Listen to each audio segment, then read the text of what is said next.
और ऐसे अवसर पर सदियों से हमारे यहां मां लक्ष्मी का पुण्य स्मरण किया जाता है।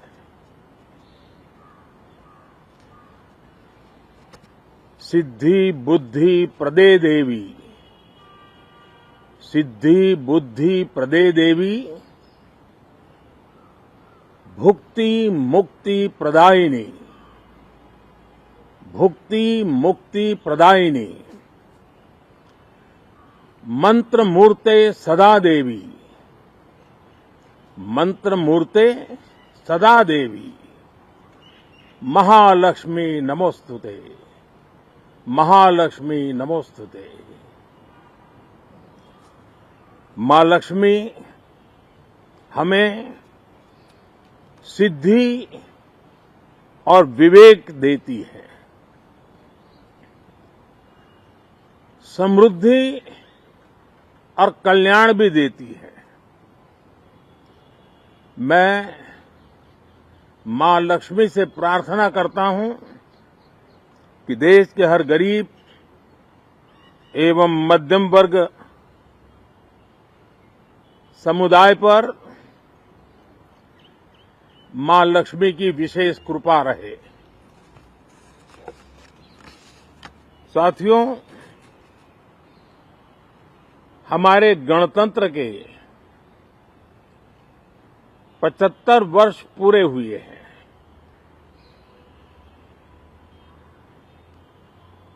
और ये हर देशवासी के लिए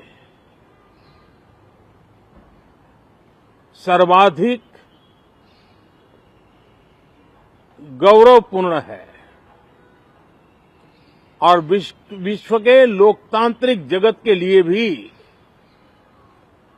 भारत का ये सामर्थ्य अपनी एक विशेष स्थान बनाता है। साथियों, ये देश की जनता ने मुझे तीसरी बार ये दायित्व दिया है और इस तीसरे कार्यकाल का ये पहला पूर्ण बजट है।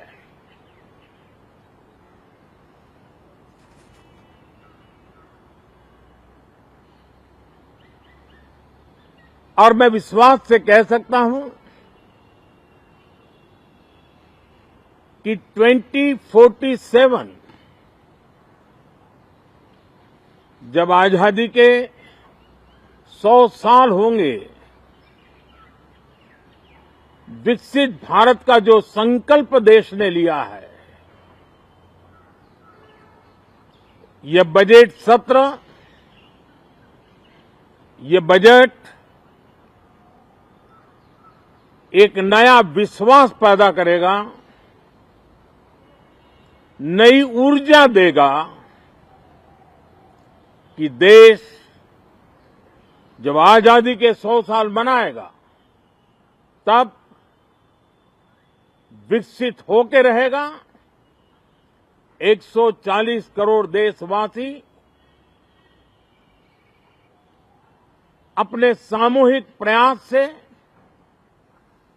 इस संकल्प को परिपूर्ण करेंगे। तीसरे टर्म में हम मिशन मोड में देश को सर्वांगीण विकास की दिशा में,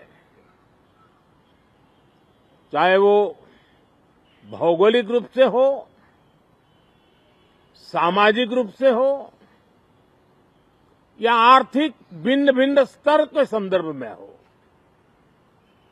हम सर्वांगीण विकास के संकल्प को लेकर के मिशन मोड में आगे बढ़ते जा रहे हैं। इनोवेशन, इंक्लूजन और इन्वेस्टमेंट, ये लगातार हमारे आर्थिक गतिविधि के रोड मैप का आधार रहा है।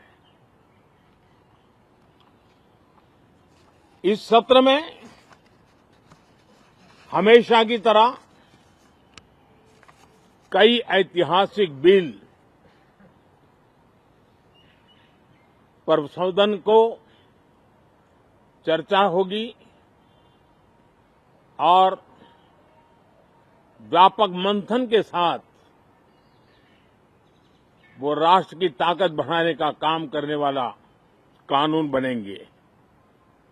विशेषकर नारी शक्ति के गौरव को पुनः प्रस्थापित करना, पंथ संप्रदाय के भेद से मुक्त होकर के हर नारी को सम्मानपूर्ण जीवन मिले, उसको भी समान अधिकार मिले, उस दिशा में इस सत्र में कई महत्वपूर्ण निर्णय लिए जाएंगे। Reform, perform and transform. जब विकास की तेज गति को प्राप्त करना होता है तो सबसे ज्यादा बल रिफॉर्म पर रहता है। राज्य और केंद्र सरकार ने मिलकर के परफॉर्म करना होता है और जन भागीदारी से हम ट्रांसफॉर्मेशन देख सकते हैं। हमारा युवा देश है, युवा शक्ति है और आज जो 20-25 साल की आयु के नौजवान हैं, जब वो 45-50 साल के होंगे तब वो विकसित भारत का सबसे बड़े बेनिफिशियरी होने वाले हैं। उम्र के उस पड़ाव पे होंगे, नीति निर्धारण की व्यवस्थाओं में उस जगह पे बैठे होंगे कि वे गर्व के साथ आजादी के बाद जो शताब्दी शुरू होगी, एक विकसित भारत के साथ आगे बढ़ेंगे। और इसलिए ये विकसित भारत के संकल्प की पूर्ति का प्रयास, ये अथाग मेहनत आज जो हमारे टीनेजर्स हैं, हमारी युवा पीढ़ी है, उनके लिए ये एक बहुत बड़ा तोहफा बनने वाली है। जो लोग 1930 में, 42 में आजादी के जंग में जुट गए थे,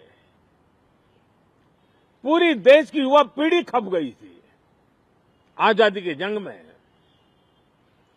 और उसके फल 25 साल के बाद जो पीढ़ी आई उसको नसीब हुए। उस जंग में जो नौजवान थे उनको नसीब हुए। आजादी के पूर्व के वो 25 साल आजादी के जश्न मनाने का अवसर बना। वैसे ही ये 25 वर्ष समृद्ध भारत, विकसित भारत,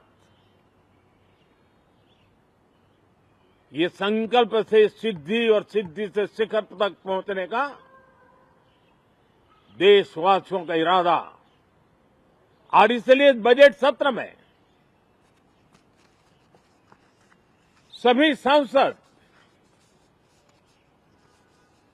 विकसित भारत को मजबूती देने के लिए अपना योगदान देंगे। विशेष करके जो युवा सांसद है उनके लिए तो सुनहरा अवसर है, क्योंकि वो आज सदन में जितनी जागरूकता, जितनी भागीदारी बढ़ाएंगे और विकसित भारत के जो फल है वो तो उनकी नजर के सामने देखने को मिलने वाले हैं। और इसलिए युवा सांसदों के लिए एक अनमोल अवसर है साथियों, मैं आशा करता हूं कि हम देश की आशा आकांक्षाओं के इस बजट सत्र में खरे उतरेंगे। साथियों, आज एक बात आपने जरूर नोट की होगी, मीडिया के लोगों ने तो जरूर करनी चाहिए।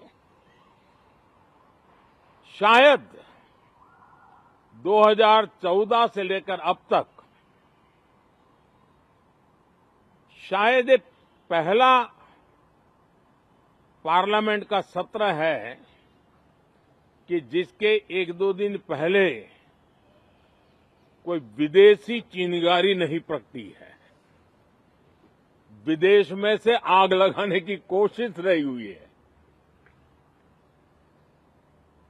10 साल से 14 से देख रहा हूं, हर सत्र के पहले शरारत करने के लिए लोग तैयार बैठते थे और यहां उसको हवा देने वालों की कोई कमी नहीं है। ये पहला सत्र मैं पिछले 10 साल के बाद देख रहा हूं कि जिसमें किसी भी विदेशी कोने से कोई चिंगारी नहीं हुई।